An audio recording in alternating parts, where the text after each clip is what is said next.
Gracias, Antonio. Bueno, como decía, reanudamos la sesión de esta tarde con la segunda conferencia. Sí, ha sido un placer presentar a Rafael, ya doblo el placer con presentar a Virgilio. Nos conocimos hacía muchísimos años, Virgilio y yo, precisamente con un artículo sobre Bobastro, ¿recuerdas?, en la revista Curtua, que nos trajo problemas a ti y a mí. Allí él se le había ocurrido, pues bueno, rebatir ciertas ideas de don Joaquín Valvé, y parece ser que sentó mal a don Joaquín y a su séquito. Y fueron dando coces por un lado y por otro y nos pilló alguna por el camino. Pero pasado el tiempo guardo grato recuerdo de aquello. Recuerdo varios viajes para corregir el artículo, cosa que ya no se hacía, ¿no? Varios viajes desde Málaga a Córdoba para corregir el artículo y que saliese bien, ¿no? Virgilio es un máquina, ¿no? Yo podría aquí ahora empezar a hacer una descripción en el más puro sentido académico, pero no me apetece. No me apetece hacerlo porque yo creo que el sufrimiento que ha llevado viviendo Virgilio todos estos años en ningún momento le ha hecho perder la ilusión que tiene por lo andalusí. Yo creo que es, lo he comentado alguna vez con un amigo común, con Chavarría Vargas, digo, yo creo que es la persona que hace las cosas con más desinterés económico y con más interés, ¿no?, espiritual por lo que hace. Yo creo que es un batallador, no ha agachado la cabeza en ningún momento, pese, como digo, a los contratiempos que ha tenido. Y ahí está su producción. Cualquiera que quiera saberlo puede entrar en Google, busca y verá el número de publicaciones que tiene, que son abundantes en cantidad y son también publicaciones de una gran calidad. Fundamentalmente en el campo de la historiografía, pero con también incursiones específicas en el mundo de la epigrafía, con artículos muy buenos. Alguna cuestión también relacionada con elementos que estarían dentro de lo puramente filológico, porque pese a ser doctor en historia, tiene una magnífica formación filológica también, cosa que parece que molesta a algunos, ¿no? En ese sentido, para mí Virgilio es, aparte de un batallador incansable, un trabajador, bueno, que no tiene límites, que ha publicado trabajos de enorme valor que nos han ayudado a todos a conocer aspectos que desconocíamos. Aparte de eso, es una gran persona también, Virgilio. Y yo creo que finalmente la universidad saca partido de un gran arabista, porque Virgilio está por encima de su propia formación básica, que sería la de historiador. Es un gran arabista que, sin las aportaciones que lleva haciendo ya desde hace 30 años, lo menos de forma sistemática, tendríamos en algunas parcelas del Al-Ándalus un conocimiento muy limitado. Como esto no es ninguna exageración y no es ninguna invención mía, lo van a poder comprobar en el mismo instante en el que Virgilio empiece a pronunciar su conferencia de hoy, cuyo título es Las rábitas de la costa de Sidonia y del Atlántico musulmán. Virgilio, cuando quieras. Bueno, muchas gracias, Juan Pedro, por tus amables palabras que nacen de esa antigua, de esa vieja amistad, que aunque nos vemos poco, pues cuando nos vemos, pues tenemos siempre momentos intensos que compartir.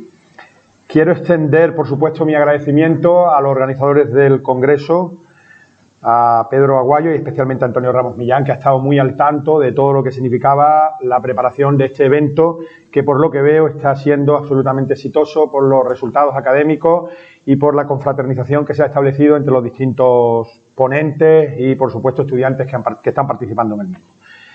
Como les digo, estoy muy honrado de estar aquí en esta tierra de la Cora de Siduna, otra vez más. Soy asiduo porque vengo mucho por esta hermosa provincia de Cádiz y, como siempre, me reencuentro con cuestiones que suscitan un gran interés académico, historiográfico, como bien ha comentado Juan Pedro, y desde luego a mí, evidentemente, me apasiona. Y uno de los temas que me apasiona es este de la cuestión de las rábitas o de los ribats que había en la costa gaditana, en la Cora de Siduna. Tengo que decir que seguramente hubiera encajado otro tipo de ponencia mía en este congreso, en este evento, porque, como bien saben, me dedico al tema de Bobastro, pero también tengo publicaciones en referencia a toda esta cuestión de la constitución de los ribats en la costa gaditana, porque en su momento estuve en Rota participando en un coloquio en el cual se abordó la cuestión del ribat de Rota. Es un tema absolutamente fascinante, pero en el cual hay muchísimos elementos que están por cerrar, la arqueología va a contribuir de una manera determinante a ir apoyando el cierre de algunas de estas cuestiones, pero en todo caso se van a abrir otras, con lo cual vamos a tener un panorama siempre bastante inestable desde el punto de vista académico, porque los textos al menos no son lo suficientemente contundentes como para que podamos cerrar taxativamente algunas de estas cuestiones. Yo creo que a los alumnos les habrá quedado claro, a los profesores evidentemente, que es una cuestión, insisto, bastante en la que los debates historiográficos se tienen que dar, porque las posibilidades son muchas para entablar esos debates que nos van a conducir a un conocimiento mucho más aquilatado y más preciso. Vamos a hablar de un concepto como el de ribat, de rábita, todo esto de la misma raíz en árabe, rábata. Después hay otros términos que también coadyuvan a la creación de todo este concepto, como el de zawiya, y por supuesto se ha hablado de él esta misma tarde por parte del profesor Rafael Azuar, yihad y también, como no, sufismo. Es decir, son elementos que aparentemente en algunos casos al menos son contradictorios entre sí. En algunas de estas palabras pueden parecer que no se ajustan a campos semánticos similares. Yo tengo que decir que todo esto es un poco tramposo, porque a veces los historiadores nos movemos con vocablos muy cómodos que nos permiten desempeñar nuestra función de historiador de una manera lo más cómoda posible, pero hay que buscar la incomodidad. El historiador tiene que hacerse preguntas incómodas porque son las respuestas interesantes. Las respuestas interesantes no son las respuestas cómodas, sino las respuestas interesantes son aquellas respuestas que nos conducen a reflexionar sobre lo que significa toda esta cuestión. Por eso digo que es tramposo, porque aquí convive lo militar con lo ascético, incluso con lo económico, con conceptos de carácter ideológico como yihad, sufismo, y todo esto hay que precisar muy bien, aunque no tenemos todavía los elementos suficientes para hacerlo. Miren ustedes que se habla sobre esto, lo ha explicado antes Rafael Azuar, cómo se abrió a partir de las excavaciones de Guardamar de Segura, cómo se abrió la cuestión, se han celebrado distintos encuentros, pero aún así nos seguimos moviendo en un terreno movedizo, en un terreno en el cual los términos no están perfectamente fijados. Y esto ocasiona que estemos siempre en ese ámbito de incertidumbre, en ese ámbito de falta de seguridad en el cual nos seguimos moviendo, pero aún así tenemos que apostar por seguir hablando sobre la cuestión, porque la cuestión no deja de perder interés, muy al contrario. Por consiguiente, estamos hablando de conceptos militares y de conceptos espirituales. Yo voy a traer aquí un texto o dos textos que pertenecen al vocabulario de historia árabe e islámica del profesor Maillo. Y lo traigo porque en español hay poco parecido a esto, es decir, no hay una obra donde se recoja una terminología en árabe de todas estas cuestiones. En el diccionario del profesor Maillo Salgado, este vocabulario de historia árabe e islámica, se define el ribat de la siguiente manera. Eremitorio fortificado musulmán, la institución del ribat está vinculada al fenómeno de la guerra santa, yihad, o sea, a la defensa del dominio del Islam y a la extensión de ese dominio por medio de las armas. Los primeros ribats poblados por combatientes voluntarios aparecen en tiempos de Harun al-Rashid, entre el 786 y el 809 de la era cristiana, como elemento de estabilización de la frontera entre el dominio islámico y el imperio bizantino. Bueno, y la rábita, dice pronto en los ribats, especialmente en el Magreb, fueron tomando un cariz conventual, sin perder su carácter guerrero.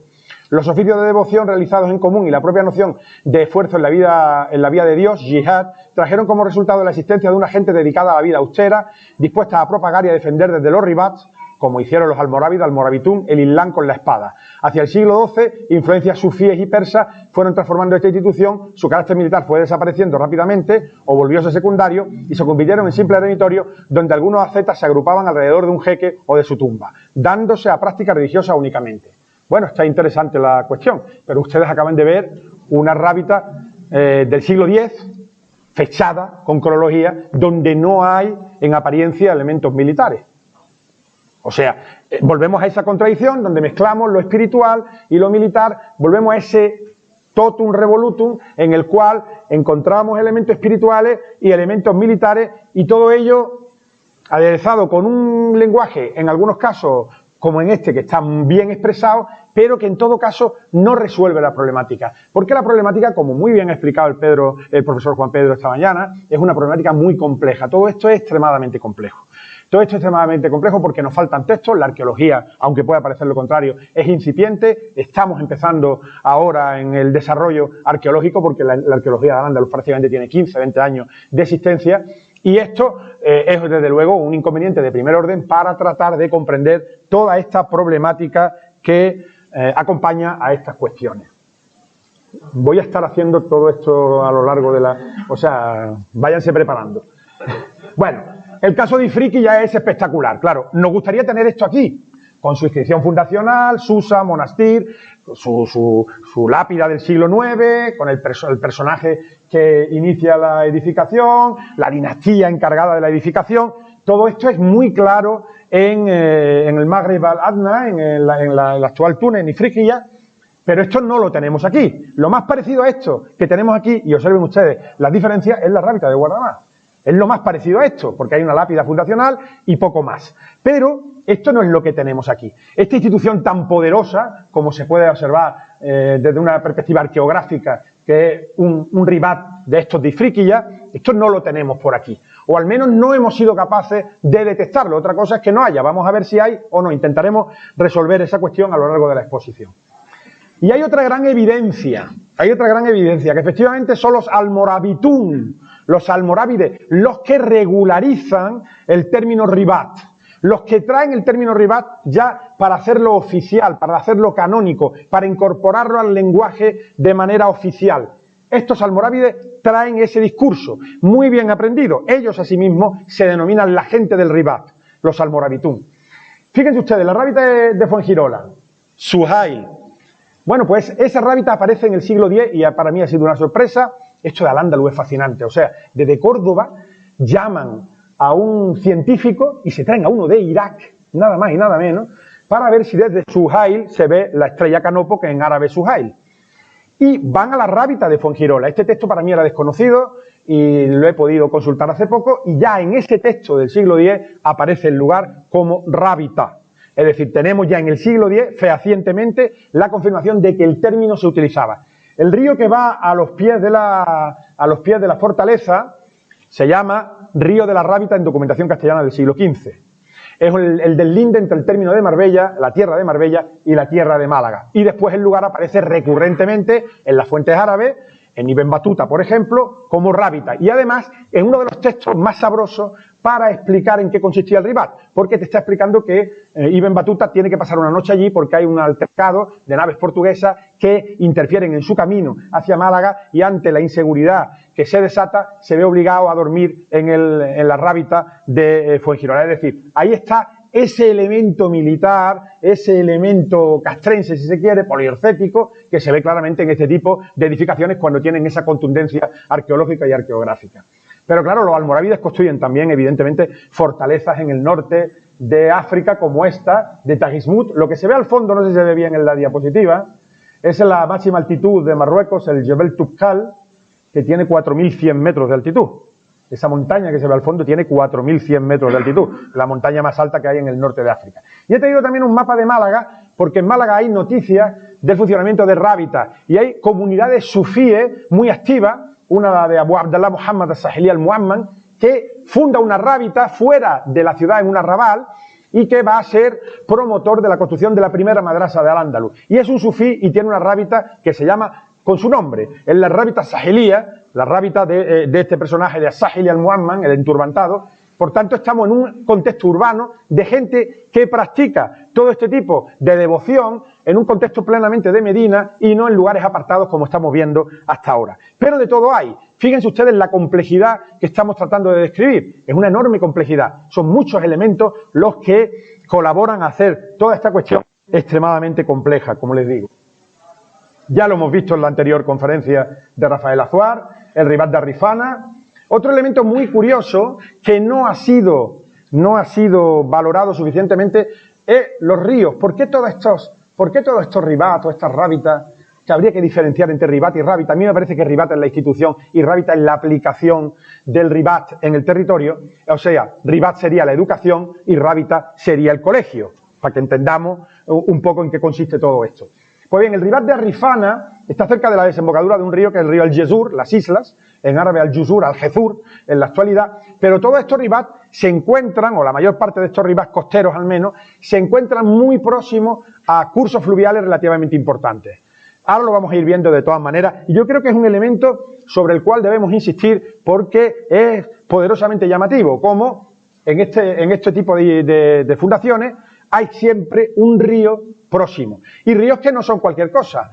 En el caso del sur de Al-Ándalus va a ser el Guadalquivir, ya veremos esta zona, después le explicaremos. En el caso del norte de Al-Ándalus, del noreste de Al-Ándalus, va a ser nada más y nada menos que el Ebro, porque los dos ribats fundacionales de Al-Ándalus, al menos que aparecen en las crónicas árabes, están custodiando la entrada a los dos grandes cursos fluviales, el Wadi el-Kebir, el Río Grande, y el Nahar Ibru o Wadi Ebro, que es el gran curso fluvial del norte de la península, y yo me atrevería a decir que de toda la península. La rábita de Guadarmán en Sharq al-Ándalus, el ejemplo modélico de rábita, no vamos a volver sobre ello, ha sido explicado antes por Rafael Azuar. Como ven ustedes, ya lo hemos visto, el tema de la inscripción es fundamental. Yo digo que esa inscripción es una inscripción muy oficial y por tanto tiene que haber ya ahí una presencia de la Daula Umayyah, del Estado Omeya, que puede estar detrás de esa construcción. El otro, fíjense ustedes, es otro tipo de letra, incisa, es otro tipo de cúfico, no es tan oficial, pero este sí es extremadamente oficial y por tanto parece que hay una intervención de algún tipo de agente estatal que se encarga de ordenar, como bien se ha explicado, de diseñar de una manera más escrupulosa lo que significa un espacio aparentemente desordenado. Y después tenemos esto es fascinante, señores. Esto lo he traído nada más que ustedes para que lo vean. Yo de esto estoy trabajando muchísimo y son este tipo de amuletos de plomo que aparecen por todo Al-Ándalus, en algunos casos en cantidades industriales. Estos son los 99 nombres de Alá. Esto es de la provincia de Cádiz, de Alberite, junto a la fortaleza de Matrera en Villamartín. Pero no he traído otras diapositivas porque pensaba que no iba a tener tiempo y posiblemente así sea y por tanto no he querido derivarme por ahí, pero estamos trabajando en esta línea del estudio de los amuletos de plomo. Y los amuletos de plomo están muy vinculados, también con figuras humanas, a todo el sufismo. Y traigo este no solo porque es de la provincia de Cádiz, sino también por el hecho de que aparece en un contexto prehistórico. Es decir, de reutilización de espacios ocupados anteriormente, en muchos casos, espacios sacros. En este caso se encontró en una tumba prehistórica, en un contexto arqueológico, de una alquería que está asociada a ese gran dolmen, el dolmen de Alberite, que los prehistoriadores aquí presentes conocen a la perfección. Y ahí vienen los 99 nombres de Alá. Parece ser que Shadilí, del siglo XII-XIII, de la cofradía Shadilí, que parece que tiene una implantación bastante relevante en la propia ciudad de Ronda y en todo el ámbito de influencia de la ciudad de Ronda, y es una subha, que se dice en árabe, un rosario donde el personaje va leyendo los 99 nombres de Alá por 33, 33 y 33, y ahí van repitiéndose los nombres de Dios. El número 100, como bien saben ustedes, se conoce cuando uno fallece. Pues bien, esto es algo que está también muy relacionado con todo este mundo del sufismo. Posiblemente sea la evidencia arqueológica más consistente, más extendida de todo este funcionamiento de estas comunidades de carácter místico que se asocian al concepto de ribat y al concepto de zawiya y al concepto de rábita. Bien. Bueno, y este mundo, el mundo del estrecho. Este es el mundo del estrecho. Ahí tienen ustedes al fondo Ceuta, como bien saben ustedes, el Jebel Musa, la mujer muerta que le dicen en Ceuta, y desde este lado Al-Ándalus. Es un mundo mitológico, es un mundo donde el pasado vuelve siempre, el pasado está presente, aunque pueda parecer contradictorio. Es un mundo ya desde la antigüedad y posiblemente desde la prehistoria, de confluencia de mundos. Es un mundo de confluencia de mundos, valga la redundancia. El mundo de África y el mundo de Europa. Esto es una percepción, digamos, muy actual. En el pasado esa percepción no estaba tan clara, o no existía siquiera. Pero lo cierto es que es un mundo que está dotado de una sacralidad, es un mundo sacro. Y esa sacralidad se extiende hacia el oeste y llega hasta Fuengirola, y eso explica en parte la existencia de la rábita de Fuengirola, y se extiende hacia el oeste, surcando todo lo que es la provincia, la costa del litoral de la actual provincia de Cádiz para llegar al río Guadalquivir. Todo ese mundo del estrecho, decía Tarradell, el círculo del estrecho, yo creo que es una expresión absolutamente magnífica, el círculo del estrecho, ese mundo está también muy presente en lo andalusí, en lo magrebí. Es un mundo recurrentemente presente en lo andalusí, de influencias que vienen e influencias que van. La historiografía española ha infravalorado enormemente la capacidad de influencia que tiene lo norteafricano en Al-Ándalus desde el principio. Se dice que a partir de los almorávides. No. Desde el inicio, lo norteafricano, yo creo que la exposición de Juan Pedro esta mañana lo ha dejado muy patente, lo norteafricano está muy presente en Al-Ándalus. Y ese cruce de influencias, esas interconexiones, se muestran especialmente, de una manera especialmente contundente, en este espacio del Estrecho, que veremos cómo genera su propia mitología también en el mundo árabe. Es decir, cada periodo histórico ha generado una mitología en torno al Estrecho y el mundo árabe también ha generado su propia mitología. Ahí tienen ustedes la Cora de Sidonia. Vamos a centrarnos en lo que vamos a hablar. La Cora de Sidonia es esta cora con todos los elementos que se reconocen en las crónicas árabes, todos los lugares que se reconocen en las crónicas árabes. Se lo voy a poner en castellano. Ahí lo tienen, bueno, en caracteres latines, no en castellano, en caracteres latinos. Esto está publicado en un libro, A los pies de Matrera, publicado en el año 2015, editado por mí y por José María Gutiérrez, director del Museo de Villamartín, donde aparece este mapa, en el cual hemos podido ubicar todos los lugares que aparecen en las crónicas árabes de la Cora de Sidonia, Shiduna en árabe. Lo tienen ustedes aquí, y ahí tienen todos esos lugares, algunos les sonarán mucho, otros no tanto. Pero ahí tienen ustedes todos estos elementos: Shaluka, Tarbashana, Shariz, Ruta, Cádiz, Al-Qanatir, Shiduna, Madinat Ibn Salim, Batria, etcétera, etcétera, etcétera. Todos los topos, un mapa muy completo, con los límites también hemos logrado fijar con bastante precisión los límites de la Cora de Sidonia. Pues bien, nos vamos a centrar precisamente, vamos a ver, no quería hacer esto, me tengo que aprender lo que usted me ha dicho, efectivamente, nos vamos a centrar aquí. Y aquí, como ven ustedes, no hay muchos sitios, ¿eh? Si se dan ustedes cuenta, la concentración de lugares es mucho mayor en este interior tan rico. La Cora de Sidonia era la que más tributaba de Al-Ándalus. Era la Cora más rica de Al-Ándalus, más incluso que la Cora de Córdoba. Hay registros fiscales, cantidades totales, donde se dice que la Cora de Sidonia es la Cora que más tributa de Al-Ándalus, de una riqueza inconmensurable. Esto significa que había un poblamiento bastante intenso en época omeya. Estamos hablando, por supuesto, de la época omeya. Nosotros nos vamos a centrar, como les digo, en este sector. Y en este sector no hay gran cosa. Fíjense ustedes que las distancias entre los lugares son importantes. No hay grandes referencias. Son mucho más presentes, están mucho más presentes en el interior. Vamos a ver. Bueno, y Sidonia no es solo una referencia cronística. Sidonia no solo aparece en las crónicas. Sidonia aparece también en este tipo de plomos, como este que publiqué yo hace unos años, donde aparece por este lado Shiduna y por el otro lado Cura. Precintos fiscales, la mayor parte de ellos del siglo VIII, con los cuales se cerraban las bolsas y se mandaban a Córdoba.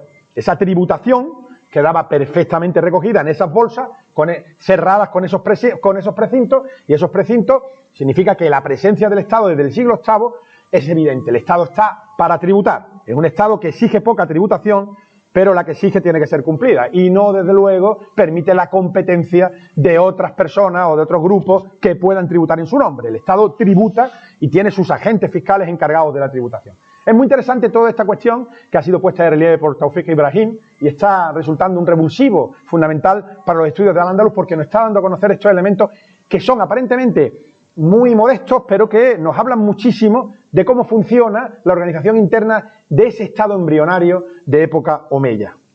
Y en Sidonia tenemos referencias de este tipo de plomo encontrados aquí e incluso fuera de la Cora de Sidonia. La historiografía más especializada, está el libro de Juan Avellán, o está este otro de los pies de Matrera, Villamartín, Cádiz, un estudio arqueológico del oriente de Shiduna, un libro que tiene casi 1000 páginas, donde José María Gutiérrez López y yo mismo coordinamos una serie de trabajos, establecemos lo que son los límites de la Cora de Sidonia, pero sobre todo nos centramos en la zona próxima al castillo de Matrera, que entendemos que es el centro rector de un iclín que se llama Maguila. Bueno, y vamos a empezar a entrar en la cuestión, digamos, después de este largo preámbulo, vamos a entrar en la cuestión, y la cuestión tiene un texto, digamos, fundacional, como una divisa, y la divisa es esta: el Gran Al-Idrisi, un texto al cual se recurre tantísimas veces, pero en Al-Idrisi, aunque recurramos mucho, siempre nos abre otras puertas para interpretar. Dice este texto: de Algeciras a los bancos de arena en la mar, la desembocadura del río Barbate, Nahar Barbat, 28 millas. De allí al río, de allí al río de Caño de Meca, Nahar Bakka, 6 millas. De allí al estrecho Santipetri, Halk, Shanbitar, 12 millas. De allí al puerto de Santa María, Al-Janátir, frente a la isla de Cádiz, 12 millas, la distancia entre estos dos puntos es de 6 millas, de allí se remonta hasta la Rábita de Rota, Rábita Ruta, 8 millas, desde allí hasta las mezquitas, Al-Masajid, Sanlúcar de Barrameda. Hasta ahora se ha dicho que Sanlúcar de Barrameda eran las mezquitas y yo me he atenido a lo que se dice en la propia traducción, 6 millas. Fíjense ustedes que Al-Idrisi no solo hace un recorrido marítimo, Al-Idrisi está en Al-Ándalus, yo creo que ya no hay duda sobre eso, la descripción que hace de Málaga es portentosa, es una descripción que un malagueño con poco nivel no sería capaz de superarla, describe Málaga a la perfección, y Málaga tiene un castillo y debajo hay una alcazaba y tiene 2 arrabales, él está en Málaga. No está en todos los sitios, pero sí está en Málaga. Él es un espía, él está en el puerto de Palermo recibiendo información de todos los que llegan allí al puerto de Palermo y le pregunta, cuéntame cómo es Málaga. Y él después estará en Málaga, pero él apunta a la descripción y hace descripciones bastante verosímiles y bastante certeras. Él hace una descripción también por el interior, que es la que he tomado yo esta mañana viniendo de Málaga. Es el mismo camino que he tomado yo esta mañana, es la descripción del interior, viniendo desde Málaga por los barrios, Alcalá de los Gazules, Medina Sidonia, hasta llegar a la zona de la bahía de Cádiz. Por tanto, establece 2 itinerarios que cubre uno, todo el frente litoral, y parece ser que esas millas son millas náuticas, y otro que cubre el interior, donde va estableciendo distintos hitos, distintos mojones en ese recorrido por el interior de la Cora de Siduna. Bueno, vamos a empezar por los lugares que están en la costa para ver si hay posibilidades de observar ahí algo parecido al Ribat. El primero es Vejer de la Frontera, Bashir.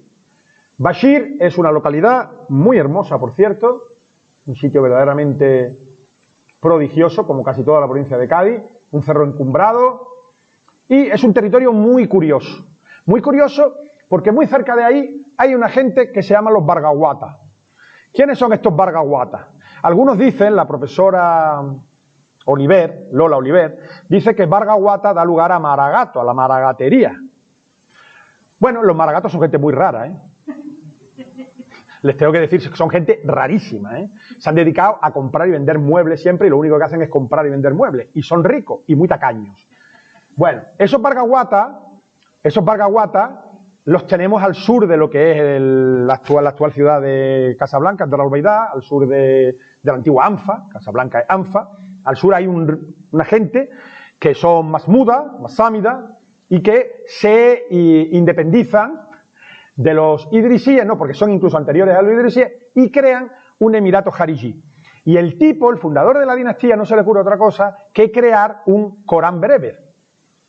Un Corán bereber. Escribe un Corán en bereber, nada más y nada menos. Siglo VIII, señores, ¿eh? Que no estamos hablando del siglo XV, de toda esta cosa que nos ha explicado Juan Pedro ya, no, en el siglo VIII, digamos, en un momento fundacional. Bueno, pues dice Ibn Khaldun, dice Ibn Idari, y dicen otros autores, copiándose entre ellos como es lógico, que los Bargahuata vienen de Barbate, de Barbat, y de hecho dice que el etnónimo Bargahuata hace referencia a Barbat. Es más, dice, en la región de Sharish, Jerez de la Frontera, de Al-Ándalus, Barbate. Dicen que esos Bargahuata proceden de Al-Ándalus y se instalan en el norte de África, al sur de lo que es Casablanca, en esa región que ahora los arqueólogos marroquíes están estudiando porque están muy interesados en esta gente, porque son una gente muy curiosa, hacen unas prácticas curiosísimas, no ayunan, comen cosas que los musulmanes no pueden comer, gente muy curiosa. Bueno, es muy interesante este tema de los Bargahuata. En Al-Ándalus también hay Bargahuatíes.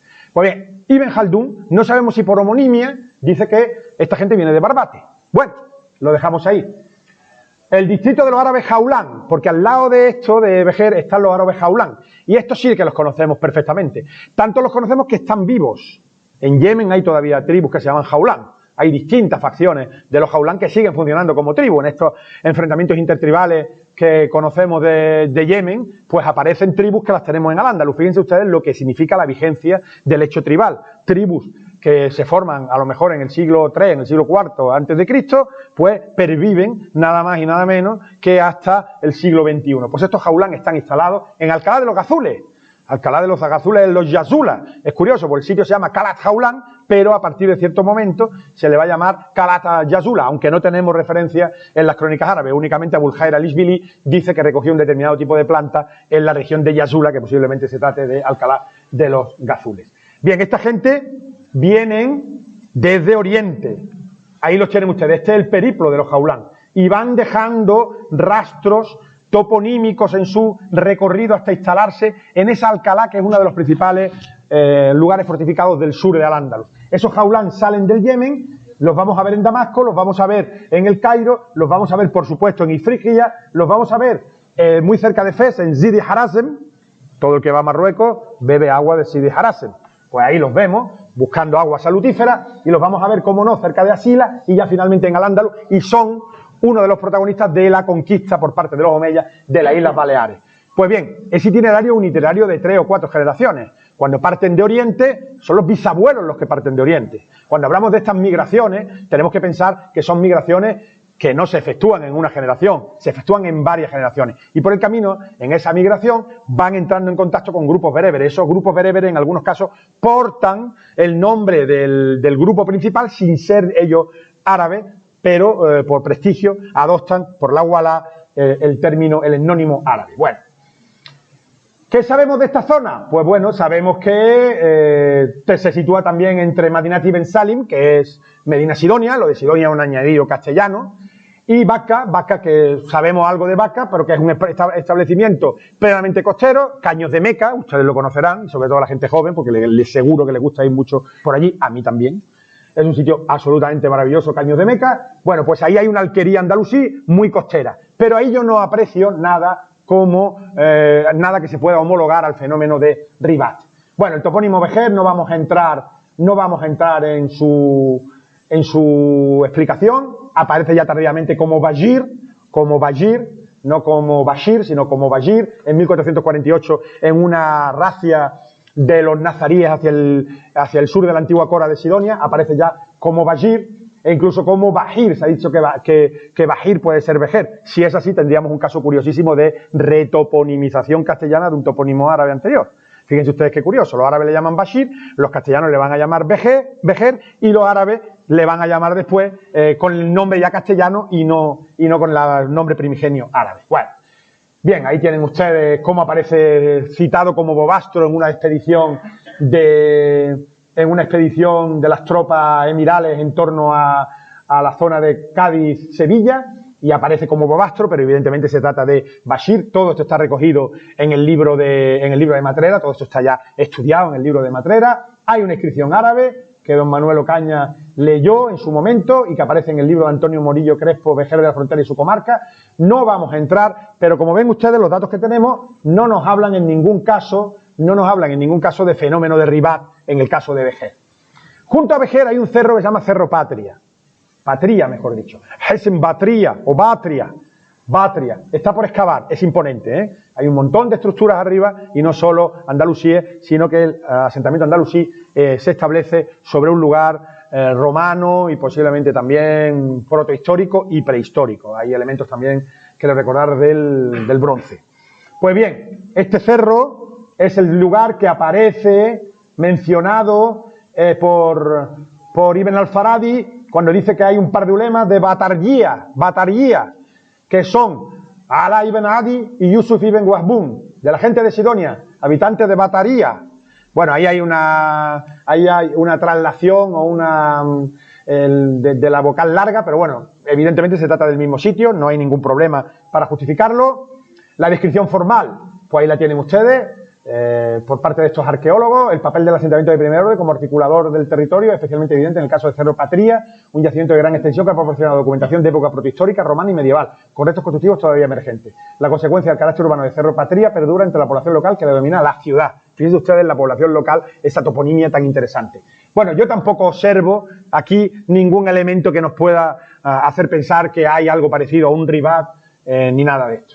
Lo cierto es que en las fuentes castellanas hay una noticia jugosísima, la tienen ustedes ahí, en el libro del Alcázar de Jerez, la historia de Jerez de Ávila y la descripción de Adolfo de Castro, lo nombra como aduar, que es un término muy de la colonización francesa. Es como los marroquíes, como los antropólogos franceses llamaban a las alquerías marroquíes, no le llaman alquería, le llaman aduar. Y aquí aparece como aduar, bueno, aparece como audar, no como aduar, sino como audar. Pero el texto es muy, muy interesante porque dice, de lo que hicieron los caballeros de esta ciudad con los moros de Patria, desde a pocos días que esta ciudad fue reducida por el rey don Alfonso, como los caballeros fijos de algo de ella, recibiesen gran daño de la vía de patria, que es 8 leguas de esta ciudad de Jerez de la Frontera, y 1 legua de Vejer, porque en la dicha villa había 100 caballeros, que todos tenían los caballos blancos, porque así se lo mandaba su rey moro, eran esforzados y muy diestros en la guerra, y siempre corrían toda la comarca de cristianos, de suerte que eran señores del campo, y era grande el daño que recibían. Esto es que están haciendo el yihad. Esto es que están haciendo el yihad de esta gente que van montados en caballos blancos por la razón que sea, que se nos escapa, pero el cronista castellano está muy atento a esa particularidad y la quiere reseñar como así se observa. Bueno, sabemos que se destruye, la mezquita dice que era un edificio muy bueno y muy fuerte. Yo estoy detrás de que se inicie allí una intervención arqueológica por parte del arqueólogo Cantillo, creo recordar, el arqueólogo de Vejer de la Frontera. Quería mover un proyecto para intervenir en Patria porque me parece uno de los yacimientos más espectaculares que hay en la provincia de Cádiz. Bien, Caños de Meca, que ha sido excavada, como bien saben ustedes, con unos materiales, ahí tienen ustedes los restos constructivos, unos materiales bastante interesantes, candiles de piquera, cuerda seca, estampillado de origen almohade, hay varias conteras, en definitiva, unos materiales bastante interesantes. El alfoz de Jerez con todos los elementos, el repartimiento que nos da una distribución de todas las alquerías, y eran muchas, como ven ustedes. Lo que ocurre es que la apisoradora castellana destruye todo esto y además no quedan nombres. Andalucía es muy diferente a lo que es la colonización castellana del Reino de Granada. En el Reino de Granada los libros de apeo aportan una información toponímica importantísima, donde aparecen záhuillas, donde aparecen rábitas, etcétera. En cambio, en el occidente andaluz, esa documentación es mucho más parva en información porque viene una retoponización castellana verdaderamente brutal. Cambian los nombres de casi todos los lugares. Bueno, pues ahí tienen ustedes la relación de las 37 alquerías del libro de repartimiento que editaron en su momento Ladero y Jiménez. Y ahí tienen ustedes los lugares, a través de un trabajo que editó el profesor José Ramos de la Universidad de Cádiz. Ahí tienen ustedes el reparto de todas esas alquerías en la propuesta de Bustamante, y en otra propuesta, pues como ven ustedes, se corresponde bastante fidedignamente con el reparto que aparece en el libro de repartimiento de Vejer de la Frontera. Bien, y ahí tienen ustedes en Chiclana de la Frontera la intervención arqueológica que también realizó el equipo de José Ramos Muñoz, que aportó unos materiales cerámicos de época almohade muy interesantes como son estos. Pero, como les decía, no observo yo fenómeno de Ribat ahí. En Santa María del Puerto, que es como se llama el puerto de Santa María cuando llegan los castellanos, Antiguo Alcanátir, los puentes en árabe, lo que tenemos es una ciudad muy potente. Yo les recomiendo a ustedes, porque he tenido el honor de prologarlo,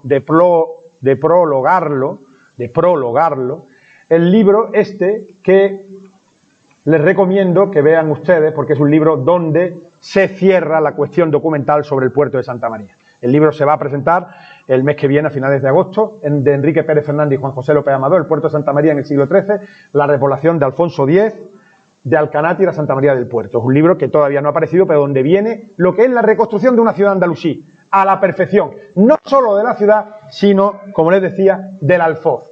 El castillo de San Marcos, verdaderamente imponente, una obra feudal, todo el territorio con la delimitación del distrito de Alcanátir, muy cercano aquí a donde estamos, a Chipiona, las alquerías, con algunos nombres tribales como Grasul, que posiblemente sea Gasul, los Banu Yazul o Yazula. Algunos de ellos aparecen en los repertorios, en los tabacat árabes, porque Miguel Ángel Borrego está haciendo un estudio muy exhaustivo donde algunos de estos ulemas de la zona de Jerez sabemos que proceden de ahí a través de una toponimia que te dice que era de la alquería tal de Jerez, y aparece el nombre, como por ejemplo Grañina, que aparece como Caranina en uno de estos tabacat. Bien, aquí tienen ustedes todo ese alfoz con esa riqueza muy importante, con un registro numismático que yo tuve ocasión de estudiar, con Rubén López García Lerga, la colección numismática andalusí del Museo del Puerto de Santa María, una interpretación del Iclín de Alcanátir a partir de la moneda, donde vemos cómo se distribuye toda esa producción monetaria en todo ese territorio del puerto de Santa María, y con un elemento muy singular, que es la presencia de la primera capital de la Cora de Sidonia, ahí en el término del puerto de Santa María. Se trata del lugar que aparece ya en documentación castellana bajo medieval como Sidueña. Es Shiduna, es el nombre de la Cora. Es Shiduna, en el yacimiento que ustedes conocen, sobre todo los prehistoriadores del castillo de Doña Blanca. Ahí encontramos el lugar de Sidueña, que es la capital de Sidonia. Va a ser una capital itinerante, la capital de Sidonia. Primero va a estar en Sidueña, en Siduna, aquí en el castillo de Doña Blanca, después pasará a posiblemente Jerez y finalmente terminará en el lugar de Calcena, en la Junta de los Ríos, en el término municipal de Arcos de la Frontera. Pues bien, está en el repartimiento, en la documentación castellana bajo medieval, el lugar, y el lugar además ha dado monedas como esta, vamos si soy capaz de hacer esta moneda, que es un feluz con la expresión nafaqa fi sabilillah, contribuyó en el camino de Dios. Son unos feluces que se acuñan en la ciudad de Tánger y que por tanto nos están hablando del primer momento de la conquista, es decir, es la paga posiblemente a la soldadesca que viene con toda la migración que arrastra un montón de gente, posiblemente también como no cristianos, como les decía. Bien, la delimitación del distrito. Perdón, me estoy yendo en la otra dirección, ¿cómo no? Sidueña, la mezquita, que es una mezquita propia de una ciudad, no hay elementos ahí que nos permitan intuir o valorar la posibilidad de que hay algo parecido al Ribat, y efectivamente la configuración topográfica de este lugar, de Al-Qanatir, del puerto de Santa María, nos está hablando de una medina, de una ciudad, con toda la complejidad que eso significa. La ciudad es un ente complejo, es un ente extremadamente contradictorio en sí mismo y evidentemente pues hay gente de todo tipo en la ciudad, por eso es una ciudad, pero no hay un elemento definitorio, un elemento característico que nos permita hablar de Ribat. Y vemos también cómo esa ciudad se transforma en villa. Estos dos investigadores han hecho un trabajo absolutamente minucioso que permite reconstruir calle a calle cómo se configuraba esa villa castellana a través del repartimiento que editó en su momento el profesor Manuel González. Bien, pero ya entramos en palabras mayores. Ahora nos vamos a Rota. Ven ustedes que estamos haciendo un recorrido por toda la costa atlántica gaditana. Hemos obviado Algeciras, porque eso es otra cora, y estamos en Sidonia.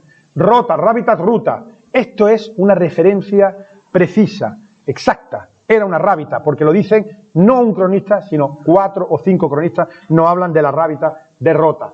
La rábita de Rota posiblemente se funde sin nombrarla en este texto. Este es un texto fundacional. Lo tradujo como no, también traducido como siempre, Federico Corriente, y dice: he leído en la carta de Abdallah ibn Kulayb al-Emir Abderrahman acerca de Sevilla. Al venir a Béjar, Dios honra al Emir, he visto en la margen del río de Córdoba vestigios de ciudades, fortalezas, castillos y atalayas, conexas y próximas, hasta que al llegar a Calat Ghazouan, estas fortalezas conectan con Itálica y Coria hasta Sevilla, y luego se extienden desde ella hasta Calat Guard, que posiblemente sea el castillo de Matrera, Jerez de Sidonia y Asta, que son las mesas de Asta, hasta Cádiz y aquella zona costera. No tengo la menor duda de que los antiguos hicieron esta fortaleza y atalaya solo como defensa contra este enemigo normando que habría estado llegándoles en distintas épocas. Y ahí tenemos la ciudad en la Cora de Niebla, no está deturpado el manuscrito, en cuya puerta hay, de obra y hechura de lo antiguo, una estatua de personas parecidas, sobre todo a los normandos, que combaten a los musulmanes, así como reproducciones de naves como la suya, que sin duda hicieron y reprodujeron en esa puerta como talismanes que debían ayudarle a alejarlo de su país. Bueno, no habla de Rota, pero posiblemente Rota esté en relación con el hecho de la presencia de estos normandos que merodeaban, como no, esta zona de Al-Ándalus. Y de hecho entran a Sevilla a mediados del siglo IX y, como saben ustedes, destruyen la ciudad de Sevilla y los sevillanos se ven obligados a fortificarse. Sevilla tenía unas defensas muy débiles, la presencia de los normandos obliga a la fortificación de Sevilla. El hecho militar está aquí, pero ya veremos cómo ese hecho militar se acompaña de elementos, es un término que a mí normalmente no me gusta utilizar, pero lo utilizaremos en este caso, de elementos espirituales. Az-Zuhri describe Rota. Dicha ciudad de Cádiz es contigua a un lugar llamado Ruta, donde existe una gran rábita. Ahí lo tienen ustedes. Ahí tienen la expresión, la aplicación terminológica absolutamente contundente, precisa, sobre la que dijo el alfaquí Abu Muhammad Abdelmalik ibn Habib: a quien se dice morábito en ella y practica el ayuno, le son perdonadas sus faltas durante 60 años. Y es autor de un gran libro en su honor. También se dice que eso mismo sucede en la rábita de Kashki, de la que ya hablaremos. ¿Dónde está esa rábita de Kashki? ¿Dónde está? En el otro gran río de Al-Ándalus, en el Ebro. Es San Carles de la Rábita. Es San Carles de la Rábita. Fíjense ustedes cómo Az-Zuhri relaciona las dos rábitas, porque son rábitas fundacionales, posiblemente son del siglo IX. Ese texto nos lo está anunciando. En relación con los normandos, al menos la más próxima al estrecho de Gibraltar, si Dios quiere. Entre la rábita de Rota y Cádiz se extiende el contrafuerte de la Salanía de Ronda, esto es un error, Jebel Takurunna, que tiene una amplitud de 30 marjales. Esto es un error, mete aquí esto porque esta gente funcionan de esta manera, es decir, te meten ahí un elemento absolutamente extraño que no se corresponde. Pero tienen ustedes ahí la aplicación terminológica de Rábita sin ningún género de duda. Al-Himyari, al suroeste de Jerez, a una distancia de 6 millas, se encuentra la fortaleza de Rota, a orillas del mar. Es un lugar de ribat, donde vienen a establecerse gentes que practican la vida ascética. Donde vienen a establecerse gentes que practican la vida ascética. Posiblemente esas gentes tienen que ver también con Al-Masajid, es decir, desde ahí se irradia Baraka y esa Baraka se extiende, se propaga por todo ese ámbito como rábita fundacional. En Rota hay un pozo, muy típico también, construido sobre un fondo de guijarros cuya agua es incomparable. Es un pozo de construcción antigua que data de la antigüedad. Se puede descender hasta el nivel de las aguas para subirla. Siempre que hay gente en Rota y se reúnen la gente de los ribat, el nivel del pozo sube y el agua aumenta, de tal forma que se puede sacar el agua a mano simplemente, a la altura del suelo de alrededor y sin el menor esfuerzo. Cuando los visitantes se van y ya no queda mucha gente, el agua baja a un nivel tal que hace falta toda la cuerda del cubo para bajar el agua. Bueno, esto es muy típico. Estas cosas, esto es ajaib, esto del género milagroso, tan típico de los cronistas árabo-andalusíes. Ibn Arabi en Rota, él estuvo aquí y relata lo que le pasó aquí. Dice, entré pues en la mezquita principal e hice 2 reverencias litúrgicas. Aquella mezquita de Rota es un santuario muy devoto, al cual concurren las gentes piadosas que aspiran a la santidad. Es además hermosa Rábita que tiene fama de ser lugar de bendición, lugar de baraka, un lugar mabruk, bendecido, bendito.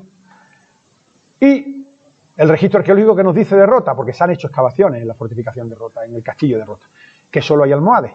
Esto es muy típico. Lugares que aparecen referenciados en las crónicas árabes con un perfil completamente definido, muy bien estructurado, llega el registro arqueológico y dice, pero si solo hay almohades, y estos puñeteros almohades que están por todos lados. Que es que ya uno les tiene asco ya de tanto como aparecen por todos lados. Por Dios, que bien hubiera resultado que aquí no hubiera aparecido aunque fuera un nivel emiral. Pero aparecen siempre los mismos, los almohades. Yo no sé cómo lo hacen, que están por todos sitios. Bien.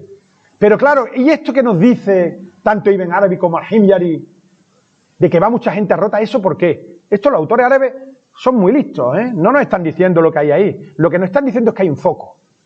Esto es un foco. Cuando los autores árabes te están diciendo que va mucha gente, cuando los autores árabes te están diciendo que concurren gentes piadosas y todo eso, lo que nos están diciendo es que es un suq al-Qurá, un zoco de las alquerías circundantes, de gente que viene a vender sus productos al bur, a la protección de la baraka que expele, que expide, que rezuma la mezquita que está en el propio ribat. Esta alusión parece refrendar que evidentemente esas nociones espirituales, esas actividades espirituales, se ven también acompañadas de actividades comerciales, de zocos semanales, de esos zocos cíclicos semanales que se dan en Al-Ándalus, y sobre el cual el rastro es muy lábil, es muy débil, es un rastro que Pedro Chalmet ha podido estudiar magistralmente, pero que podemos empezar a intuir a través de otro registro como es el numismático. Cuando aparece mucha moneda en determinados lugares, pues señores, posiblemente estemos ante zocos, en algunos casos al menos. Y como le he dicho antes, nadie ha reparado en el hecho de los ríos. Fíjense ustedes, ahí tienen la desembocadura del río Guadalquivir, a la izquierda, por Sanlúcar de Barrameda, y ahí tienen ustedes la desembocadura del río Ebro, por San Carles de la Rápita. Bueno, en los 2 lugares encontramos ribat, los 2 grandes cursos fluviales de Al-Ándalus. El Wadi el-Kabir y el Nahar Ibru tienen sendas rábitas que están controlando, que están salvaguardando lo que es la entrada hacia el río, que son además 2 ríos, como bien saben ustedes, navegables. El Guadalquivir más que el Ebro, pero los 2 ríos son navegables en los primeros tramos, al menos. En el caso del Ebro, por lo menos hasta Tortosa. En el caso de Guadalquivir, hasta Sevilla, incluso posiblemente podía remontarse un poco más allá de Sevilla. Pues bien, en los 2 lugares se disponen, se ubican sendas rábitas. Esta explicación yo creo que es pertinente traerla aquí y es una explicación que nos tiene que llamar a reflexionar. Porque el ribat de Fuengirola está también junto al río y el río de Fuengirola, ya les digo que en documentación del siglo XV se llama también río de la Rábita. Y no digamos Guardamar del Segura, que está en la propia desembocadura de otro río muy importante en esa zona, como es el Wadi Shakura o río Segura. Bien, y Rota como territorio de ribat. Tiene una posición estratégica, es fundamental esa posición para comprender el sentido del ribat, Existe un programa de construcción de ribats con 2 eslabones fundamentales. Estos 2 son los de ribats fundacionales de Al-Ándalus, como les he dicho, los primeros ribats de Al-Ándalus, el de Rota y el de San Carles de la Rápita.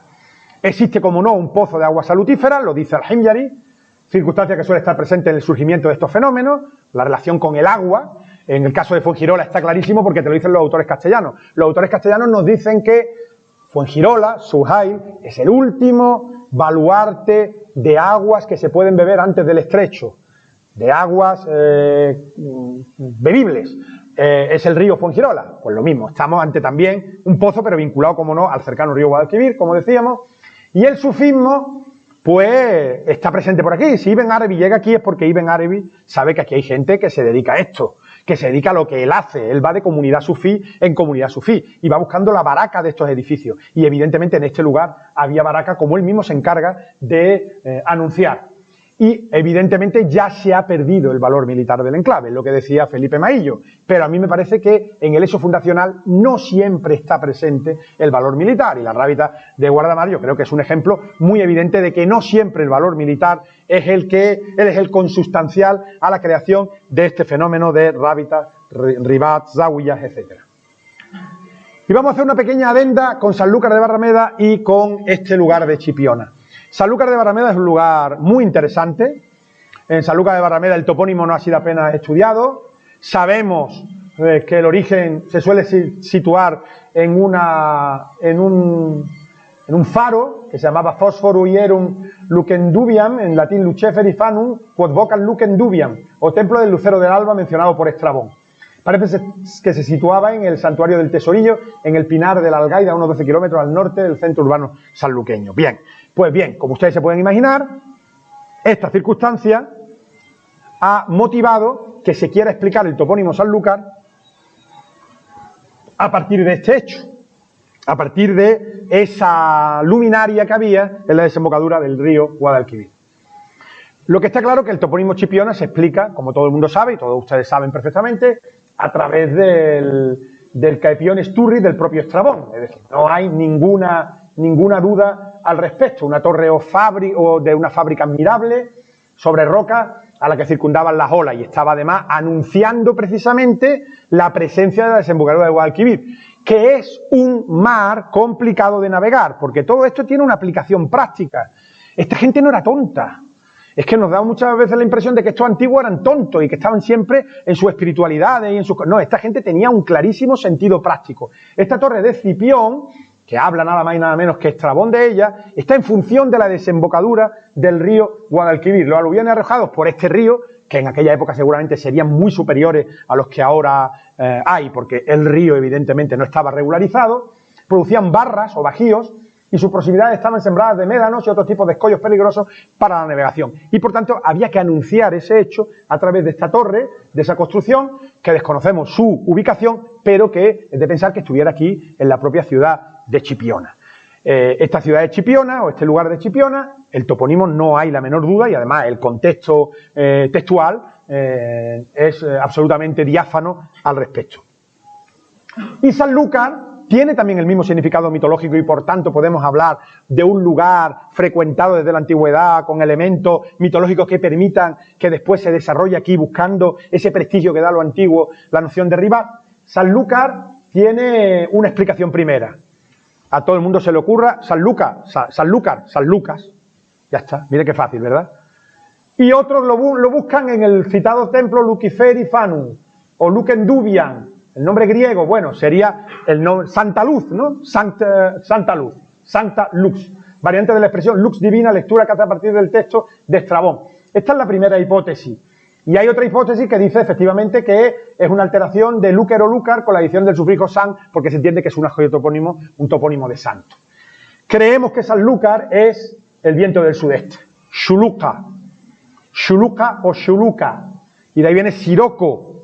Esto lo tiene bien estudiado Federico Corriente, aunque se ha dicho que puede ser posible corrupción de Santum Lucifer o Sublucare, en el vocabulario de Pedro de Alcalá ya figura el elemento Shuluk con el significado de viento entre Oriente y Austro. Mientras que Federico Corriente afirma que estos gentilicios de Sanlúcar, y hay varios en Al-Ándalus, y en la península ibérica, Sanlúcar del Guadiana, Sanlúcar de Barrameda, son etimología popular sobre el andalusí. Xaluja, jaloque, es decir, viento sudeste, del andalusí xalauk, viento de la marina, el que desde el mar llega a la costa, y Sanlúcar era la marina más inmediata para la población de Sevilla y el interior.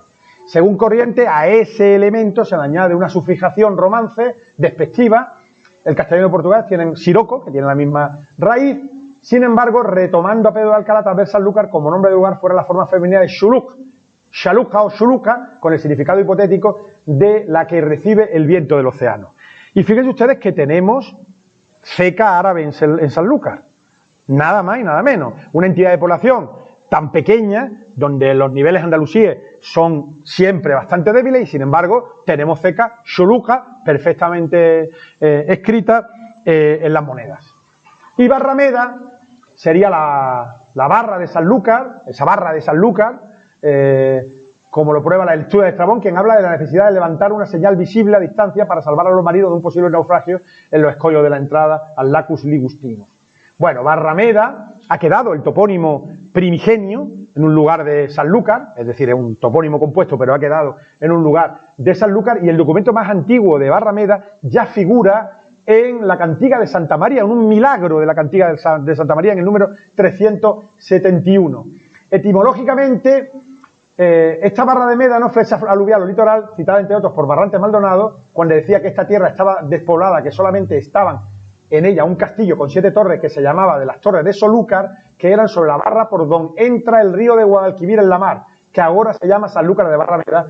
Parece ser que proviene de la expresión Bar al-Meidá, con el elemento bar, tierra en árabe, tierra de fuera si quieren ustedes, de ahí va Barrani, al-Barrana, torre exterior, y el Med andalusí parece que procede de Maidán, que da médano, una duna, un montón de arena casi a flor de agua, y con un mar de poco fondo. Bien, pues tendríamos que esto es lo que sería Barrameda, es decir, una tierra de médanos, una tierra de arena, Sanlúcar de Barrameda. Bueno, pues está, como ven ustedes, también presente el elemento mitológico. Por consiguiente, ese elemento mitológico es también favorable al rival. En el caso de Rota no tenemos precisamente referencia en la antigüedad, pero en el caso de Sanlúcar sí. Y está la cuestión de Almasagli. Almasagli se ha dicho que era Sanlúcar, desde antiguo se viene diciendo que era Sanlúcar. Los hallazgos del profesor Antonio Ramos Millán nos llevan a proponer ahora que estas mezquitas, y además las distancias que nos da Al-Idrisi, podemos volver sobre ellas si quieren ustedes, puede ser esta zona de Chipiona, este monasterio. En fin, en todo caso, es un tema que está muy abierto, es una discusión que tenemos que plantearla, si es Sanlúcar, si es este lugar que se ha descubierto a raíz de las excavaciones del profesor Antonio Ramos. Otro elemento mitológico, de algo que, si se dan ustedes cuenta, o de un lugar sobre el cual no hemos hablado, que es Cádiz. ¿Qué pasa con Cádiz? Bueno, Cádiz es una ciudad que tiene un peso en la antigüedad enorme. Cádiz es la gran ciudad de Occidente, fundada por los fenicios, toda una historia que ustedes conocen a la perfección. Y había ahí una estatua que parece que justifica de alguna manera todo este fenómeno del ribat que se da en toda esta zona. Lo dice en la versión romanzada al-Sugri de la siguiente manera. Había en Cádiz muchos edificios, especialmente una atalaya grande, e encima de ella una tallasa, una estatua, en figura de home mucho bien fecha. E se ala con el dedo contra la mar, e dicen que esta tallasa que la fizo Hércules, así como fizo otras 7 tallasas a la parte de oriente, e aquellas tallasas sonse al que de allí adelante non hubo ni hay poblado alguno.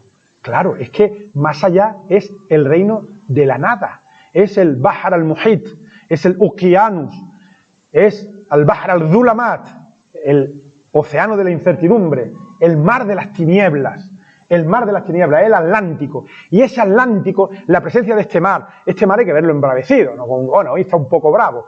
El mar de Málaga es de risa comparado con el Atlántico, claro, todos lo sabemos. El Atlántico es un mar imponente cuando está bravo. Y aquí, perdónenme ustedes, se van ustedes a la costa algarbia o la costa alentejana, a la costa vicentina, y ven ustedes allí un temporal, bueno, es que estremece, da susto, ¿eh? Y un temporal que a lo mejor no es ni el peor del año, pero verdaderamente impone un temporal. Este mar es casi mediterráneo. Los portugueses distinguen perfectamente entre la costa algarbia y la costa vicentina. Dicen que la costa algarbia es mediterránea y la costa bizantina es atlántica, de verdad. Pues bien, es el mar verde, es el mar de la incertidumbre, el mar circundante, el mar tenebroso, el mar de las tinieblas. Todo esto, esta inconmensurable masa de mar, ignota, desconocida, un mundo por descubrir, Tenemos que llegar los europeos mucho tiempo después para decir ese mar hay que transitarlo, hay que llegar al otro lado, porque tiene que haber un otro lado. Y de ahí, de ese imaginario colectivo, surgen personajes, surgen figuras, donde el Islam juega un papel fundamental, porque crea nuevas figuras que pueden estar en la tradición clásica, figuras que vienen de antiguo, pero que el mundo musulmán las revitaliza y les da un contenido musulmán. Es decir, los místicos vienen a hacer el camino, la shiyaja, vienen el camino del misticismo, el camino del ascetismo a estas costas, porque estas costas ofrecen unas condiciones, como las costas del actual Atlántico marroquí, ofrecen unas condiciones inmejorables para realizar ese camino de santidad. Un lugar abandonado, un lugar de playas inmensas, con un mar infinito que se extiende ante estas personas que ven todo este fenómeno como un lugar propicio para cumplir con las expectativas del sufismo, para un escenario ideal, por tanto, para el yihad, un escenario ideal para la aproximación a Dios, para el esfuerzo intelectual que significa el yihad, que no tiene que ser necesariamente un esfuerzo de carácter militar. Es, por tanto, un escenario ideal para todo ello. También existe una mitología, Al-Hadir, que es este personaje. Yo creo que ya debemos estar terminando, ¿verdad? 5 minutos. Al-Hadir aparece en la tradición coránica en la Zora 17 como misterioso guía de Moisés. Ahí tenemos el Jebel Musa, en el norte, al lado de Ceuta.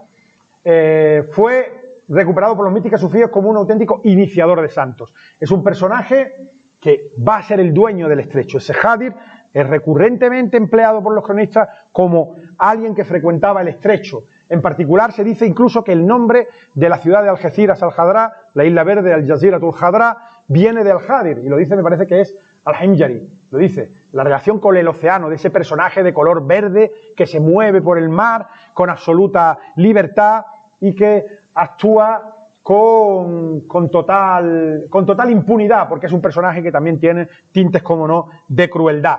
Todo esto nos dibuja un escenario, como ven ustedes, donde el elemento místico sufí está muy presente.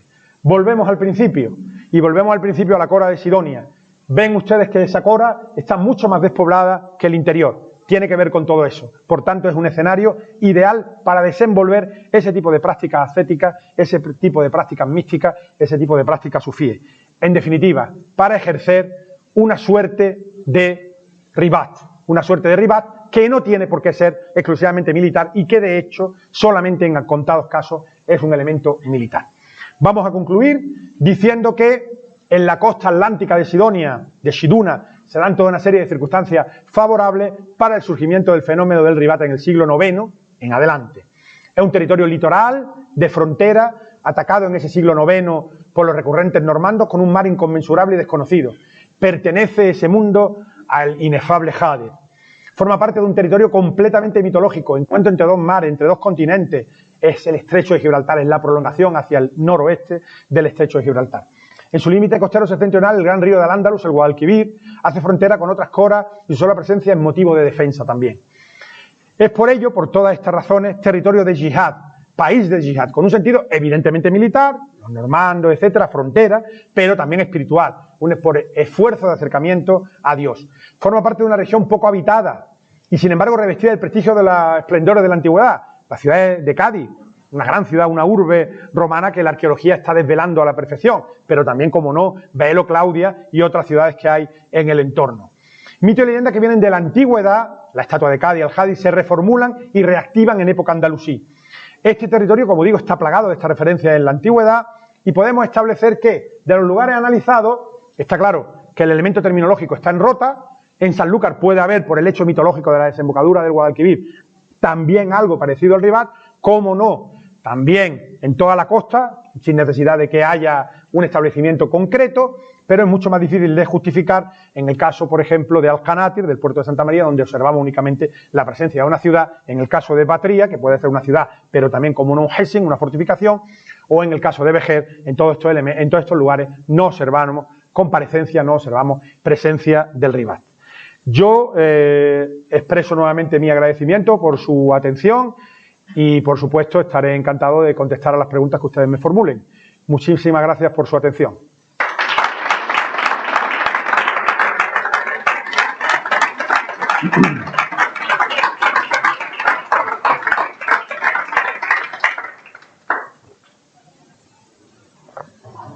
días, Virgilio. Adivinábamos ya que iba a ser una conferencia intensa en el mundo. Ha hecho un recorrido geográfico textual espléndido, magnífico. Ha ido Muchas gracias. al auditorio de una manera, yo creo que paso a paso, con paciencia, hasta ver si llegábamos o no a encontrar una rayita.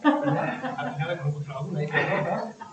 Con lo cual, yo creo que habrá suscitado el interés en muchos aspectos por parte de los aquí presentes. Así que cuanto antes, láncense sobre Virgilio, porque disponemos de poco tiempo. Metafóricamente, ¿eh? Sí, siempre metafóricamente.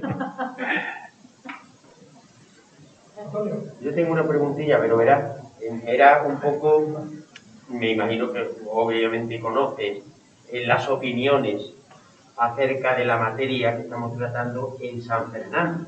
Sí. El castillo de San Romualdo, que Sí. estuvo trabajando Torres Balbás y que decía, ¿no? Como bien sabes, y además hay publicación en proceso, ¿no? De Torres Balbás. Hablaba de la posibilidad, ¿no? De que el castillo se originara en un rival, también alguna idea de que fuera demasiado tardío porque ya estaban los castellanos, en fin, hay ahí, ¿no? Sí. Como no lo has citado y has hecho una revisión generalizada, me he dicho qué ha pasado con este sitio. Porque Bueno, yo seguro que conoces la... Claro, yo después de hablar con Antonio Sanz, me dijo que ahí no había elemento Andalusía. Entonces, por eso no me he atrevido, porque claro, si él lleva trabajando allí en Castillo toda la vida y me dice que allí no hay elemento Andalusía, pues tengo que descartarlo, claro. Él excavó allí, como tú bien sabes, y incluso allí hubo un congreso donde yo participé sobre Ribat y tal, y hablamos del castillo, pero él no ve allí, no hay niveles andalusíes, no hay cerámica andalusí, no hay nada andalusí, por tanto... En San Fernando sí. En San Fernando sí, pero en el castillo no. Ajá, eso. Y una cuestión más. Ese tema de la moneda de Sanlúcar, yo por referencia, que Sí. nada más, no ha sido hallada en la propia Sanlúcar, No. sino en otro lugar, y creo entender que se debate sobre el tema acerca de que ese Sanlúcar podían ser otras varias Sanlúcar Sí. que hay. Pero la otra Soluca que hay no tiene la entidad de Sanlúcar, claro. La más grande es Sanlúcar de Barrameda, porque si llevamos a Sanlúcar de Guadiana, a Sanlúcar la Mayor, no sé yo hasta qué punto, Sanlúcar la Mayor puede tener un establecimiento andaluz relativamente importante. Sanlúcar de Guadiana, todo el mundo que la conoce sabe que es un lugar muy pequeñito. Yo he estado allí, me he tirado por la tirolina, sobre el Guadiana, con mis hijas. Espectacular. Ahora, un pastón. Me tiré por la tirolina y desde arriba vi perfectamente Sanlúcar y lo ves muy bien. Tiene más entidad lo que está enfrente al Cutim que Sanlúcar de Guadiana, que es un sitio mucho más pequeñito. Ya, pero bueno. Lo que no sabemos es cómo era Sanlúcar en la época. Claro. Porque de hecho, verás, digamos, lo que se conoce actualmente nos queda muy retirado del río. Claro. El arenal al que ha hecho alusión, no por el topónimo, puede hacer referencia a todo, al casi el kilómetro, 800 metros que separa el castillo Claro. de las tantas torres, ¿verdad? Sí. Que no sabemos si hace referencia al castellano o previo, pero que hay una distancia del río muy considerable. Claro. Lo que ocurre es que, claro, Sanlúcar o Soluca, dependiendo de la vocalización, evidentemente es una ceca andalusí. Lo más razonable es llevarla a Sanlúcar de Barrameda. Ahora, son almohades. Restos almohades se reconocen en Sanlúcar. Claro. Que haya otro lugar de Sanlúcar, o es otra de la Sanlúcar o es Sanlúcar de Barrameda. Es decir, no se conoce ningún otro Xuluca de Al-Ándalus. No hay otro. O es Sanlúcar de Barrameda o es uno de estos Sanlúcar, pero hasta ahora no hemos podido... Puede haber otro Sanlúcar, solamente que la entidad que le ves actualmente a Sanlúcar de Barrameda Claro. no es comparable con la entidad que tienen hoy los otros Sanlúcar. Claro. Eso es. No, y posiblemente Sanlúcar de Barrameda en época andalusí, pues tendría también, por lo que parece, más entidad que esos otros Solucas. Bueno, Silvio, enhorabuena por la Muchas gracias. exposición. Que me hubiera gustado a lo mejor que lo mío fuera después de lo tuyo, porque obviamente si no es la explicación de mi más radical, es mucho más rigurosa que la mía, que otro día especialistas quieren ser lo que ha dicho. Pues ya hablando de esa cuestión me llama mucho la atención el tema de los barcos, porque claro, precisamente de los pocos ejemplos hablemos de tipología, de esa primera forma de derribar a base de mezquitas aisladas y tal, pues yo tengo dos ejemplos. Está en el país de los Bargahuata. Es el punto de Baraghuata, ¿no? En Tit, ¿no? Sí, sí. En el lugar de Tit, que en bereber significa la fuente. Sí, pero no es el Tit, sino es en la otra población interior. Porque Sí. Claro, eso es más moderno. Es el otro que publicaron aquel. Sí. Y tal, y que tiene una estructura nuclear y tal, y que serían de esos modelos Claro. de vamos, ya comentábamos y publicamos, y bueno, quería que la presencia de los Baraghuata en la península y en esta zona me parece muy interesante porque ahora Claro. Hay cositas sueltas de los Bargahuata, cositas sueltas que están, claro, son elementos dudosos. En la tierra de Marbella hay un lugar que podía derivar de Bargahuata. También en la huerta de Valencia hay un sitio que es Borbatur, o algo así. Borbatur, esto lo ha estudiado Ferran Esquilache, y yo le di la posibilidad de que fueran de los Bargahuata.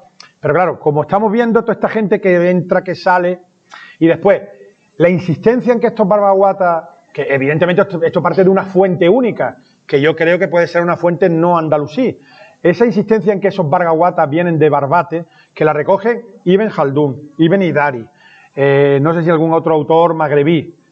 Pues no sé, claro, es que es muy especial el hecho de que se diga que vienen de Barbate y que es una evolución en bereber, además, una evolución en bereber del término Barbate, Baraghuata, que termina dando este étimo, en principio de origen andalusí.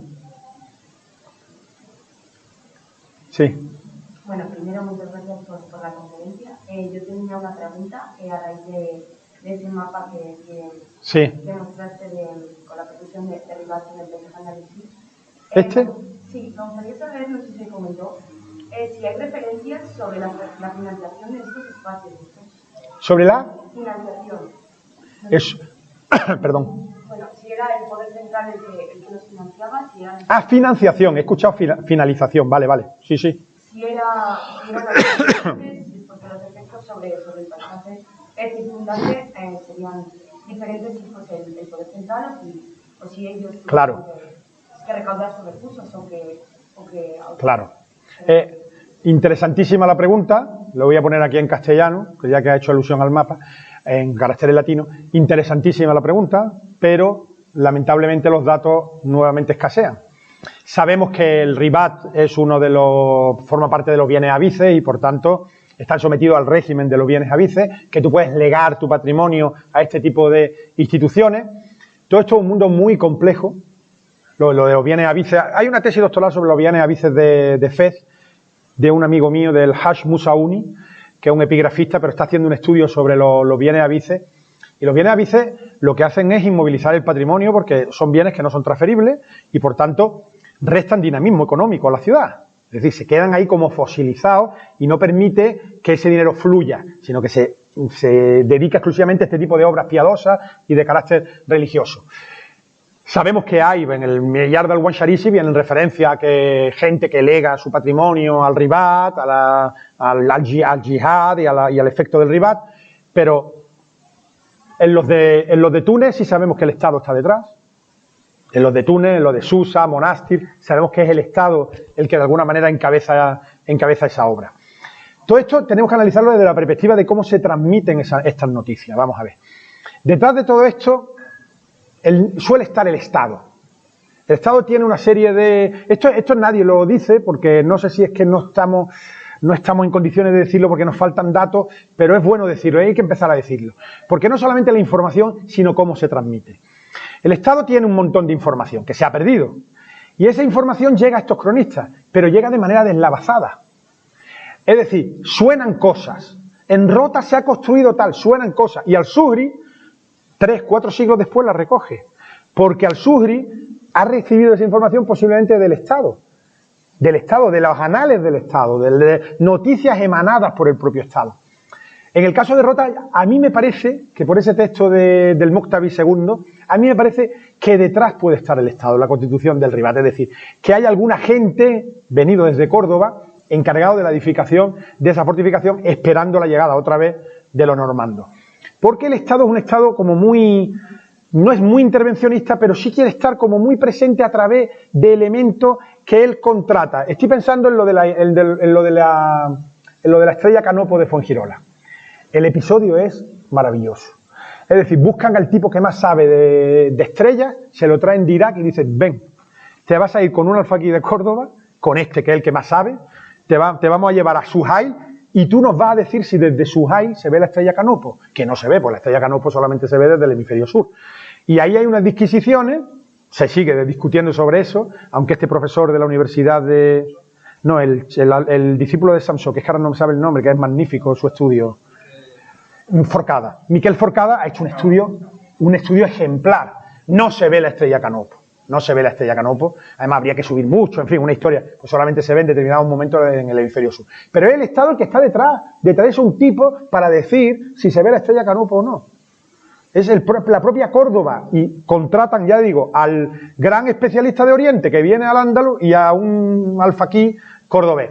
Es decir, que a mí me da la impresión de que en este tipo de obras también está la mano del Estado, que ya digo que es un Estado que actúa de una manera muy civilina, que genera mucha información. Esa información lamentablemente se ha perdido, pero que es un Estado que tiene una capacidad de intervención relativamente amplia.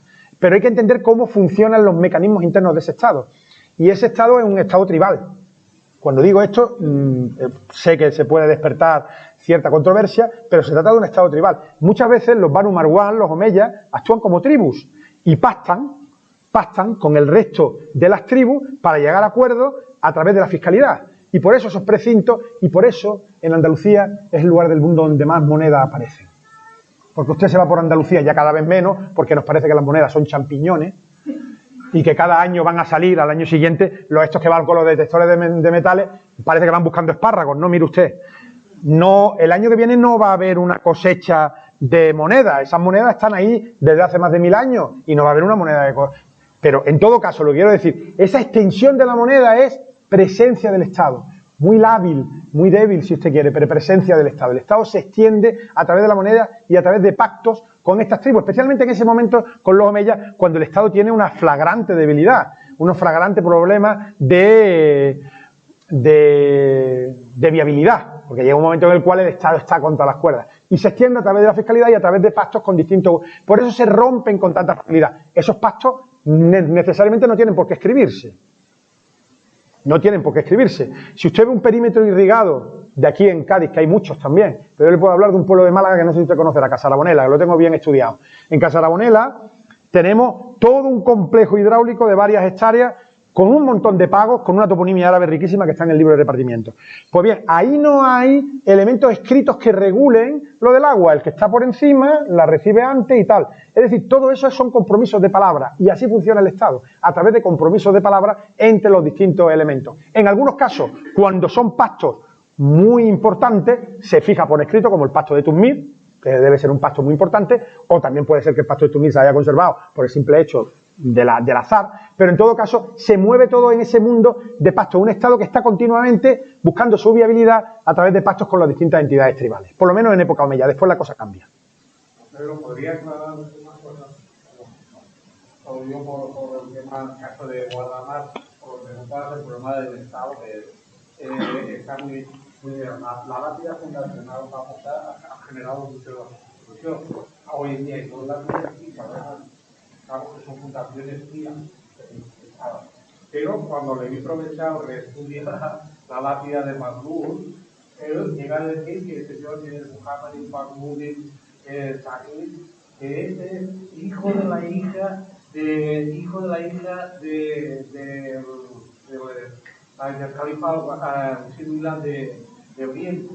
Es decir, él inventa que decía que ese personaje es el señor del campo y está grande la y que es de familia que tiene además descendiente de la hija del califa de Omeya, y ahora los siguientes no. ¿Te acuerdas? Digo que la primera interpretación que se hizo de esa lápida era que efectivamente era una fundación de un hijo del Estado, que era un funcionario del Estado que llevaba el campo de Córdoba y que además era descendiente del Estado. Claro. Luego la revisión que se ha hecho, parece que no se ha vuelto Balbur, pero desde luego no son de familias del Estado, que están cuando se está muerto, lo que decía Virgilio, efectivamente es un tema, la administración del Estado con las funciones tías y tal, muy controvertido, no tenemos, hay funciones ya de interpretación. Claro. Última pregunta. Dos cosillas, una muy pequeña. Bueno, lo primero decir que es un placer disfrutar del esbozo inagotable de sabiduría de Virgilio y cómo la expresa. Entonces, agradecidísimos de habernos hecho disfrutar nuevamente. Muchas gracias, Antonio. Y lo siguiente, ese Soluc, ¿no? Sí. De da lugar a Sanlúcar y tal. Nosotros en Alicante, en concreto, en la parte valenciana, tenemos un viento que es el Saloc de Alacant. Lo mismo. Imagino que será lo mismo. Es lo mismo. ¿Verdad? Eso es una cosa pequeña, pero lo que sí que me interesa, se ha quitado, pero no veo que vayamos a terminar hablando del tema de Almonastir, que como podéis pensar, egoístamente, me interesa mucho. Entonces, claro, yo tengo entendido, por lo que sabéis, que Ribat, Rábita, pues prácticamente es la denominación desde que llegan los musulmanes hasta prácticamente el siglo X o XI. Que esa denominación deja de usarse y comienza a usarse al monastir. Pues el norte de África, en la península ibérica. Entonces, si eso es verdad, me gustaría saberlo de los que estáis aquí. Y en segundo lugar, si no es verdad, ¿cuáles son las diferencias entre Rábita y Almonastir? Porque si yo me voy a ver algunos que sí que son Almonastir, como conocéis veo, al lado de un río, en un lugar en altura, Claro.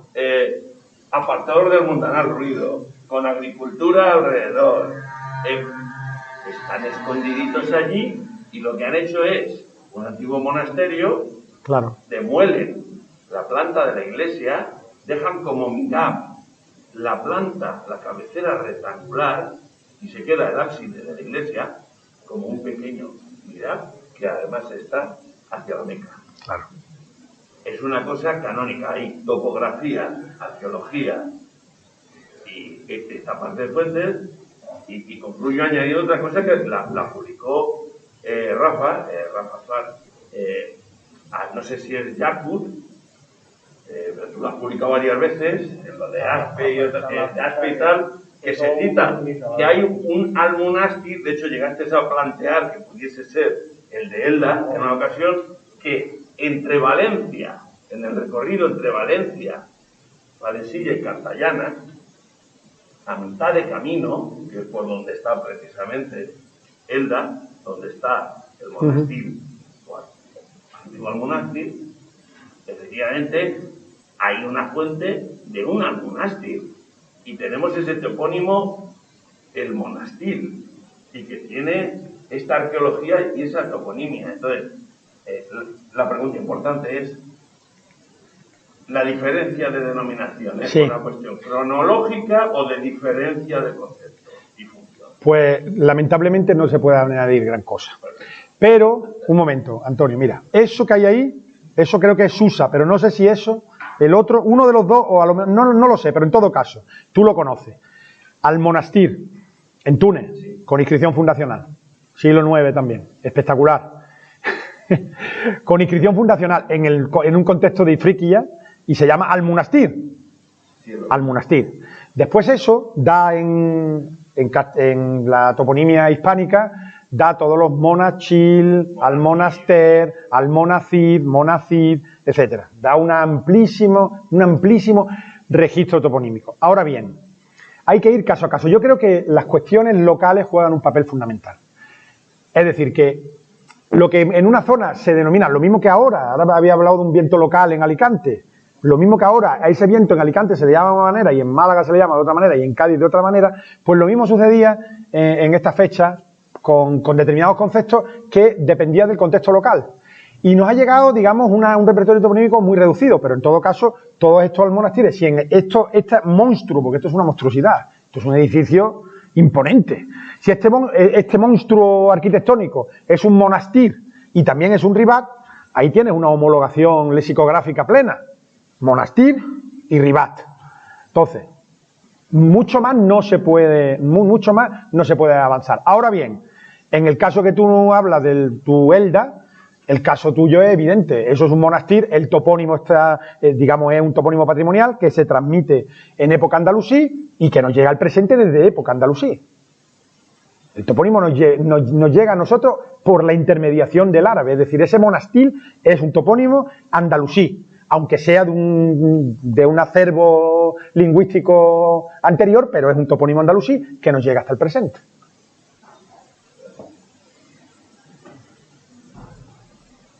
¿Alguna cosa más?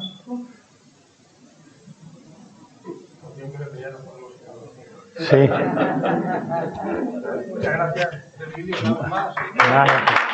Muchas gracias.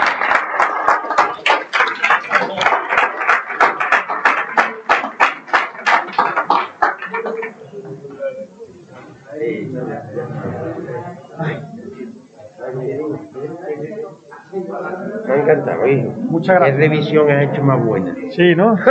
Me faltaba San Fernando y digo, ¿qué dirá de San Fernando? Pero no sabía yo el tema. Claro, no, Antonio Sáenz dice que allí no hay nada islámico. Y tenía el tema de la moneda Claro. que